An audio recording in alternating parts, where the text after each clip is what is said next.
Hello दोस्तों, welcome back to Hindi वार्ता साहित्य चैनल में आपका स्वागत है। तो आज हम करने वाले हैं बौद्ध सिद्ध साहित्य को।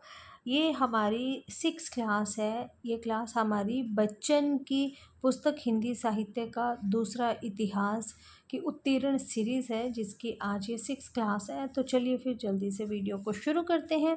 आज का जो टॉपिक है वो भी आपका बौद्ध सिद्ध साहित्य का है कि सामान्यतः बौद्ध सिद्धों का जो समय रहा है वो 8वीं से 13वीं शताब्दी तक माना जाता है। कहाँ से? 8वीं से 13वीं शताब्दी तक माना जाता है। इनका कार्य क्षेत्र जो था ये बंगाल, असम, उड़ीसा और बिहार का पूर्वांचल था। नालंदा और विक्रमशिला के विद्यालय बौद्ध सिद्ध साधना के केंद्र थे। बख्तियार खिलजी द्वारा उन विश्वविद्यालयों को नष्ट किए जाने पर वे इधर उधर बिखर गए थे। आपका जो पेपर 1 आता है उसमें भी आपको जो है ये वाले विश्वविद्यालय कौन से बने थे, किसने ये ख़त्म किए थे, ठीक है। आपकी जो यूनिट 10 आती है उसमें ये सभी कंसेप्ट आपको दिए रहते हैं।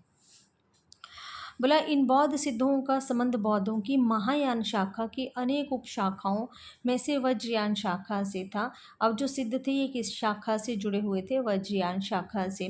इसमें तांत्रिक साधना का पूरा समावेश था। इनके साहित्य को तांत्रिक बौद्ध साहित्य भी कहते हैं और सिद्ध साहित्य भी कहा जाता है। सिद्धों की इतनी रचनाएं नहीं मिल पाई थी कि प्रामाणिक रूप से कुछ कहा जा सके, पर जो कुछ उपलब्ध है वो इनके आधार पर तत्कालीन समाज, धार्मिक स्थिति तथा हिंदी के निर्गुण कवियों पर इनके प्रभाव का आकलन किया जा सकता है।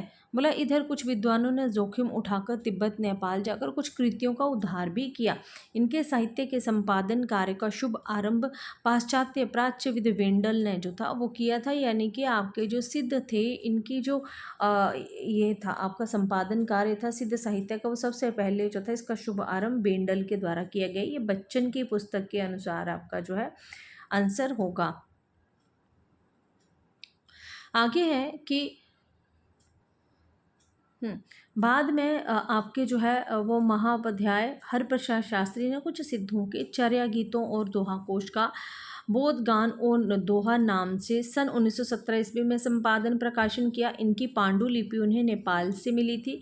1928 ईस्वी में डॉक्टर मोहम्मद शहीदुल्लाह ने ले शाह मिस्तोक नामक फ्रांसीसी ग्रंथ में सरहप्पा और कृष्णा के जो हैं कृष्णापाद के दोहा कोश को और चर्या पदों का संपादन तिब्बती पांडुलिपियों के आधार पर किया है।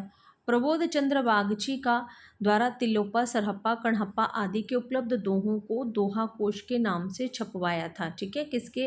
बोला ये बच्चन के अनुसार कि प्रबोध चंद्र बागची द्वारा तिलोपा, सरहप्पा, कणहप्पा आदि के उपलब्ध जो दोहे थे उनको दोहा कोश के नाम से छपाया था। राहुल जी तिब्बत से सिद्ध साहित्य के अनेक दुर्लभ ग्रंथ लेकर आए। उनके चर्या पदों और दोहों को हिंदी काव्य धारा शीर्षक से संपादित किया था। ठीक है, ये राहुल सांस्कृत्यन का है, आपका याद रखना, हिंदी काव्य धारा। इधर बनारस के एक बौद्ध पंडित को कुछ और सिद्ध ग्रंथ मिले। उन्होंने उनका संपादन अपने हाथ से मैं ले लिया। अचानक उनका देहावसान हो गया। जिन 84 सिद्धों की जीवनियों और रचनाओं का थोड़ा बहुत पता है उनमें से मुख्य आपके सरहप्पा, शबरप्पा, लुइपा, द्वारिका, डोम्बिपा, भुसुकप्पा, टिम्पिपा, कणहप्पा आदि आते हैं। इनमें से सरहप्पा और कणहप्पा का विशेष महत्व अतः मुख्यतः इन्हीं की रचना इन्हीं की चर्चा की जाएगी। ये सब तांत्रिक बौद्ध हैं, यानी कि आपके जो सिद्ध थे, ये जो आपके बौद्ध थे, इनको तांत्रिक बौद्ध भी कहा जाता है। बोला तांत्रिक साधना सिद्धों का आविष्कार नहीं थी, ये बौद्धों, शैवों और वैष्णवों में समान रूप से फैली हुई थी। अब ये प्रश्न ना, ये आप क्लास वाले बच्चे इस प्रश्न को लिखेंगे क्योंकि बहुत इंपॉर्टेंट है कि तांत्रिक साधना सिद्धों का आविष्कार नहीं थी। आपको कोर्ट में ये प्रश्न बन सकता है कहीं पर भी, है ना, क्योंकि हमें यही पता है कि जो आपके सिद्ध हैं इनको तांत्रिक बौद्ध कहा गया है। तो ऑब्वियस इसका आंसर हम यही सही करेंगे कि जो तांत्रिक साधना है ये सिद्धों का ही आविष्कार थी, है ना। जब तक आप नहीं कंसेप्ट को क्लियर करोगे आप इसका आंसर हाँ ही बोलोगे, है ना। तो आपने याद रखना है कि बोला ये जो तांत्रिक साधना थी ये तांत्रिक बौद्ध थे तो थे, पर इनकी तांत्रिक साधना ये सिद्धों का आविष्कार जो था वो नहीं था। ठीक है, क्यों नहीं था? बोला ये जो आपका ये बौद्धों, शैवों और वैष्णवों में समान रूप से फैली हुई थी ये, ठीक है। पर बौद्ध तंत्र कुछ अधिक ही रहस्यवादी और विकृति परक हो गया था। इनकी तांत्रिक साधना के स्वरूप और सामाजिकता को लेकर विद्वानों में गहरा मतभेद है। देवी प्रसाद चट्टोपाध्याय उनकी साधना में भौतिकवाद ढूंढ निकालते हैं, जबकि दामोदर उन्हें हसनोमुख कहते हैं। सारे तंत्रवाद का मूल तत्व देह है। क्या है? ये जो है बोला ये देह है, चाहे वह बौद्धों का हो, शैवों का हो या वैष्णवों का हो। देवी प्रसाद चट्टोपाध्याय के अनुसार यदि वे पूर्ण रूप से भौतिकवाद नहीं तो कम से कम आदि भौतिकवाद तो है ही है।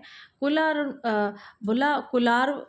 अणब तथा ऐसे अन्य तंत्रों में ये भौतिकवाद जबरदस्ती थोपे गए। आध्यात्मिक विचारों के कारण कुछ अस्पष्ट हो गया, किंतु सहजिया लोगों के सरल किसान गीतों में ये मूल भौतिकवाद जीवित रहा। ठीक इसके विपरीत दामोदर का कहना है कि ये सच है कि तंत्रवाद ने वर्गपूर्ण समाज के कृषि कबीलों की भी बहुत सी मान्यता और व्यवहारों को अपनाया तथा उन्हें आत्मसात कर लिया। ठीक है, यहाँ से आगे चलिए। ये जो आपके लिए इम्पॉर्टेंट है कि बोला सामंतवाद के अंदर विकसित तांत्रिक संप्रदायों का कृषि उत्पादन से अथवा देखा जाए तो प्राचीन भारत के दार्शनिक भौतिकवाद से कोई संबंध नहीं था। वज्रयान में वज्र शब्द हिंदू, अब ये इम्पॉर्टेंट है, ये क्लास वाले बच्चों को लिखना है कि वज्रयान शाखा में वज्र शब्द जो है ये हिंदू विचार पद्धति से लिया गया है। वेरी वेरी इंपॉर्टेंट है। हजारी प्रसाद द्विवेदी कहते हैं कि ये वज्र पाणी को यक्षों का एक देवता मानते हैं। कौन? हजारी प्रसाद द्विवेदी जो हैं, ये आपका जो ये आपका ब्रज है, ठीक है, इसको पाणी को यक्षों का एक देवता मानते हैं। वज्र इंद्र का आयुध था, उसमें शत्रु विनाश की शक्ति थी। वज्र को मणि भी कहते थे जो ऐश्वर्य का बोधक था। उसका एक नाम असीम भी था। ये अमृतत्व का, अरे यार ये बैटरी का क्या हो रहा है, लाइट आ रही है जा रही है। ये अमृतत्व का साधन था। बाद में वज्र का अर्थ बोधों का शून्यवाद हो गया। बुद्ध को वज्र सत्व की संज्ञा मिली। वज्र सत्व को समझना नैरात्म्य यानी स्वभाव को समझना है ना, ये याद रखना इम्पॉर्टेंट है आपका। इस नैरत्म्य यानी स्वभाव को प्राप्त करने के लिए सिद्धों ने तांत्रिक वामाचार को अपनाया। वामाचार के मूल में स्त्री पुरुष और अबाधित असामाजिक संभोग ही रहा है। बोला इसका पौरोहित्य नीच जाति की स्त्री करती है, जैसे भैरवी या योगिनी कहा जाता है, ठीक है, जो डोमिनी स्त्री होती है। प्रज्ञोपाय या स्त्री और पुरुष, इसमें ये 5 मकार होते हैं, मध्य, मास, मत्स्य, मैथुन और मुद्रा। उसके साधन है महासुखवाद अथवा संभोग की चरम परिणति को ही इन्होंने महासुखवाद कहा है। जादू, टोना, मंत्र, अभिचार भी इसमें शामिल है। इन उपायों से सिद्धि प्राप्त होती है। ये सिद्धि साधना चाहे कृषि अनुष्ठान से जुड़ी हो, चाहे कबीलाई जातियों की आदिम प्रथाओं से हो, ये धर्म का विकारग्रस्त रूप है। इस सिद्ध से व्यक्ति का चाहे जो कल्याण हो, समाज का तो अकल्याण ही होता है। समाज और व्यक्ति का रुख यथार्थ से हटकर महासुखवाद की ओर मोड़ देना। बोला पूरे तंत्रवाद पर टिप्पणी करते हुए दामोदर लिखते हैं कि आदिम कबीले में जादू ने विज्ञान की भूमिका अदा की थी, यद्यपि निषेधात्मक ढंग से ही की हो। ठीक है, तो यहाँ पे एक बात और इम्पॉर्टेंट है कि बोला सामाजिक घटनाक्रम के कारणों से अनभिज्ञ लोगों के विचारों और क्रियाकलापों में जुड़े जड़ें जो थी वो जमा ली थी। अब यह विज्ञान और प्रतिस्थापित करने वाली चीज़ नहीं रह गई थी, उल्टे इसने विज्ञान की प्रगति के लिए दरवाज़ा बंद कर दिया। ग्राम समुदाय के गत्य अवरोध और आर्थिक पिछड़ेपन को और मजबूत बनाते हुए उसमें सामाजिक प्रगति को अवरुद्ध कर दिया और जनता जो वैज्ञानिक ज्ञान से अनभिज्ञ थी अधिक यथार्थ से भागने लगी और जादू टोना तंत्र मंत्र की शरण जो थी वो ढूंढने लगी थी।